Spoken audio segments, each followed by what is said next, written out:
Menurut cerita yang beredar di masyarakat Alor, kerajaan tertua di Kabupaten Alor adalah Kerajaan Abui di pedalaman Pegunungan Alor dan Kerajaan Munaseli di ujung timur Pulau Pantar. Suatu ketika, kedua kerajaan ini terlibat dalam sebuah perang magic. Mereka menggunakan kekuatan-kekuatan gaib untuk saling menghancurkan. Munaseli mengirim lebah ke Abui, sebaliknya Abui mengirim angin topan dan api ke Munaseli. Perang ini akhirnya dimenangkan oleh Munaseli.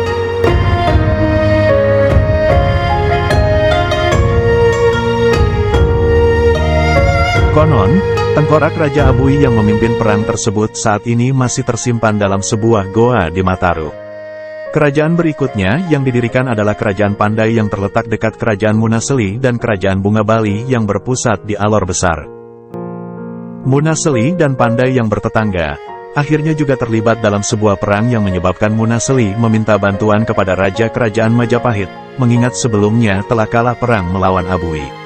Sekitar awal tahun 1300, satu detasmen tentara bantuan Kerajaan Majapahit tiba di Munaseli, tetapi yang mereka temukan hanyalah puing-puing Kerajaan Munaseli, sedangkan penduduknya telah melarikan diri ke berbagai tempat di Alor dan sekitarnya. Para tentara Majapahit ini akhirnya banyak yang memutuskan untuk menetap di Munaseli, sehingga tidak heran jika saat ini banyak orang Munaseli yang bertampang Jawa.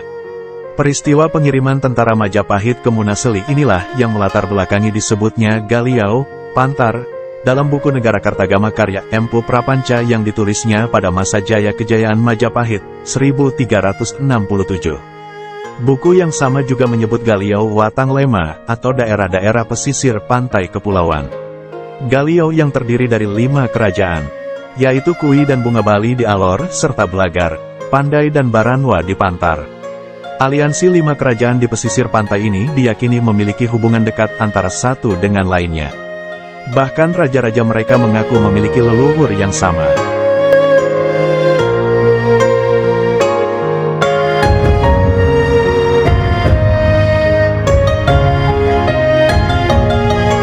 Pendiri kelima kerajaan daerah pantai tersebut adalah 5 putra Mouwolang dari Majapahit dan mereka dibesarkan di Pandai. Yang tertua di antara mereka memerintah daerah tersebut. Mereka juga memiliki hubungan dagang, bahkan hubungan darah dengan aliansi serupa yang terbentang dari Solor sampai Lembata. Jalur perdagangan yang dibangun tidak hanya di antara mereka, tetapi juga sampai ke Sulawesi. Bahkan ada yang menyebutkan bahwa kepulauan kecil di Australia bagian utara adalah milik jalur perdagangan ini. Mungkin karena itulah, beberapa waktu lalu sejumlah pemuda dari Alor Pantar melakukan pelayaran ke Pulau Pasir di Australia bagian utara. Laporan pertama orang-orang asing tentang Alor pada tanggal 8 sampai tanggal 25 Januari tahun 1522. Pigafetta, seorang penulis bersama awak armada Victoria sempat berlabuh di Pantai Pureman, Kecamatan Alor Barat Daya.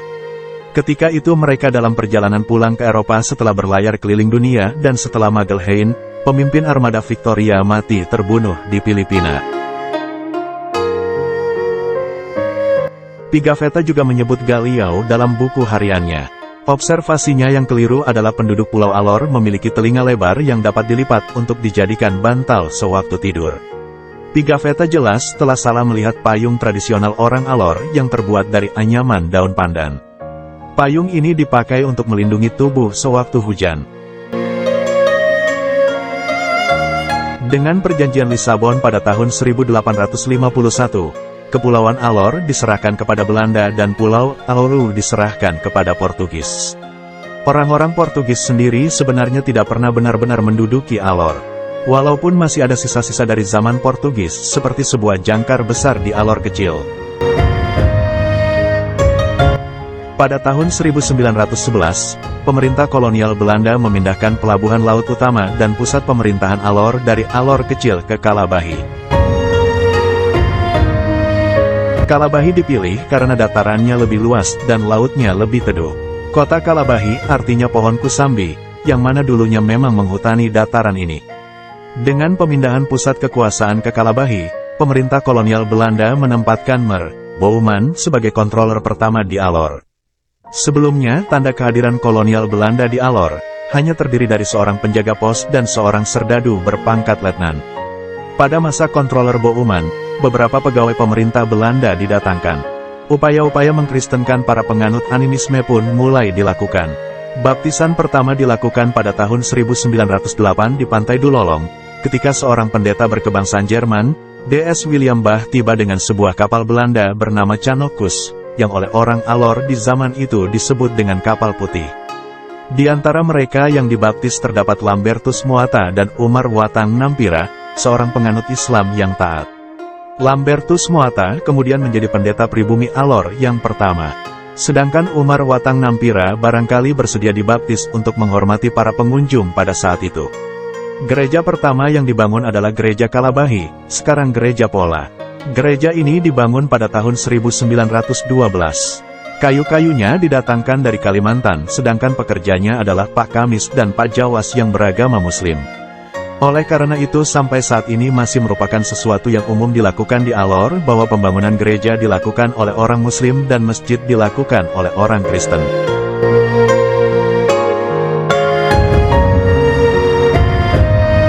Pada masa ini Alor terdiri dari 5 kerajaan, yaitu Kui, Batu Lolong, Kolana, Baranusa, dan Alor. Kerajaan Alor wilayahnya meliputi seluruh Jazirah Kabola, bagian utara Pulau Alor.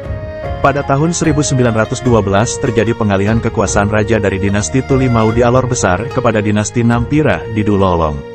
Pemerintah kolonial Belanda lebih cenderung memilih Nampira Bukang menjadi Raja Alor sebab beliau berpendidikan dan fasih berbahasa Belanda.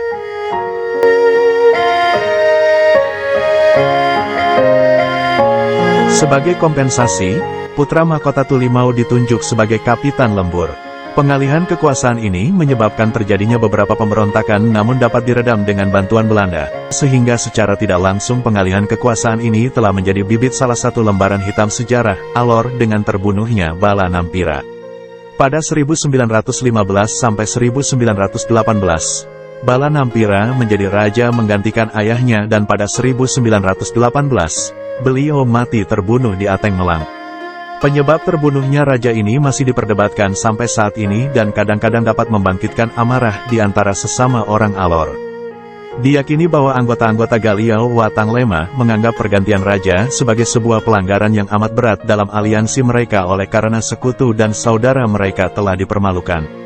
Sementara itu, di Abui timbul rasa tidak puas di kalangan bangsawan oleh karena mereka diharuskan takluk kepada pemerintahan Raja Nampira. Beberapa anggota Galiau Watang Lema yang tidak puas dengan pengalihan kekuasaan raja itu menjanjikan sebuah moko yang bernilai tinggi kepada seorang wanita dari Manet bernama Malailehi. Apabila dapat membunuh Raja Nampira, dengan cara ini mereka berniat mengembalikan takhta Bungan Bali ke Alor Besar. Untuk memulihkan hukum dan pemerintahannya di Alor, maka pemerintah kolonial Belanda, melalui controller Mr. Muller menggunakan strategi yang ampuh, yaitu dengan mengawinkan putra Nampira dengan putri Bunga Bali dan berhasil dengan baik, karena perdamaian pun tercipta pada saat itu.